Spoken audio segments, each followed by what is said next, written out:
ഇതൊരു രാഷ്ട്രീയ പോരാട്ടമാകണമെന്നാണ് എൻ്റെ ആഗ്രഹം ഞാൻ പറയാം. കാരണം എങ്ങനെയാണോ സഖാവ് കുഞ്ഞാലി 1965-ലും 67-ലും അന്ന് ആര്യാടൻ മുഹമ്മദിനെ നേരിട്ടത്, സമാനമായ രീതിയിലുള്ളൊരു പോരാട്ടം നിലമ്പൂരുകാർ ആഗ്രഹിക്കുന്നുണ്ട്. കാരണം 19 വർഷത്തിനു ശേഷമാണ് ആ മണ്ഡലത്തിൽ പാർട്ടി ചിഹ്നത്തിൽ ഒരു സ്ഥാനാർത്ഥി മത്സരിക്കുന്നത്. അതിൻ്റെ ഉണർവ് എം സ്വരാജ് വരുന്ന സമയത്ത് പൂർണ്ണമായിട്ടും നമ്മൾ കാണുന്നുണ്ട്. എവിടെയാണോ നിലമ്പൂരിൽ സ്ഥാനാർത്ഥിയായി ഇറങ്ങുന്നത്, ആ ഇറങ്ങുന്ന സമയം മുതൽ യാത്രാവേളയിൽ ഉടനീളം സ്വരാജിന് കിട്ടിയ സ്വീകരണം എന്ന് പറയുന്നത് പാർട്ടി ചിഹ്നത്തിൽ മത്സരിക്കാൻ ഒരു CPM-ൻ്റെ സ്ഥാനാർത്ഥി, LDF സ്ഥാനാർത്ഥി അവിടെ എത്തുന്നു എന്നുള്ള സ്വീകരണമാണ്. ഇതിനു മുമ്പ് വളരെ കുറച്ച് തവണ മാത്രമാണ് പാർട്ടി ചിഹ്നത്തിൽ മത്സരിക്കാൻ സാധിച്ചിട്ടുള്ളത്. 19 വർഷമായി പാർട്ടിയുടെ കാത്തിരിപ്പാണ്.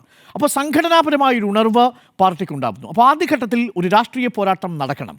മറുഭാഗത്ത് ആര്യാടൻ ഷൗക്കത്ത് മത്സരിക്കുന്നു, വളരെ പ്രധാനപ്പെട്ട സ്ഥാനാർത്ഥി. ആര്യാടൻ ഷൗക്കത്ത് വേഴ്സസ് സ്വരാജ് എന്നുള്ളത് ഞാൻ നേരത്തെ സൂചിപ്പിച്ചതുപോലെ കുഞ്ഞാലി വേഴ്സസ് ആര്യാടൻ മുഹമ്മദ് എന്ന ആ പഴയ രാഷ്ട്രീയ പോരാട്ടത്തിൻ്റെ ഒരു ഓർമ്മ നമുക്ക് നൽകും. അത് നൽകുകയാണെങ്കിൽ ആർക്കാണ് അഡ്വാൻറ്റേജ് എന്ന് പറയാം. നിലവിലത്തെ സാഹചര്യത്തിൽ PV അൻവർ മത്സരിക്കുന്നില്ല എന്ന് കരുതുക. ഇന്നത്തെ ദിവസം ഈ സമയമാണല്ലോ. അങ്ങനെയാണെങ്കിൽ ഞാൻ വിശ്വസിക്കുന്നത് ഇതൊരു പൊളിറ്റിക്കൽ ഫൈറ്റായിട്ട് മാറിയാൽ അതിൻ്റെ അഡ്വാൻറ്റേജ് ഇപ്പോൾ നിലവിലത്തെ സാഹചര്യത്തിൽ സ്വരാജിനുണ്ട് എന്നാണ്. ഈവൻ PV അൻവർ മത്സരിക്കാത്ത സാഹചര്യത്തിൽ പോലും.